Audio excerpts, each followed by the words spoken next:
Bili ste koliko, 4 kola u Europskoj ligi u kvalifikacijama, 4 gostovanja. To neću moći prežaliti zato što smo u biti, prošli smo neke Gruzijice, ako se ne varam, onda smo prošli Izraelce, to je bio Hapoel, neki od njihovih Hapoela, nemam pojma.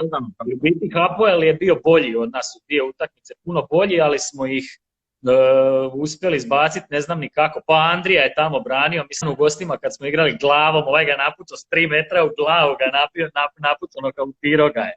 To smo malo sretno prošli, onda smo igrali s onim nekim Črnomorecom iz Ukrajine, njih smo u biti nadigrali u obje utakmice, isto smo malo sreće imali, jer je tad u tom Črnomerecu, ne znam kako se zove, došla nekakva financijska kriza i oni su imali malo problema, nije im igrao ni pun sastav.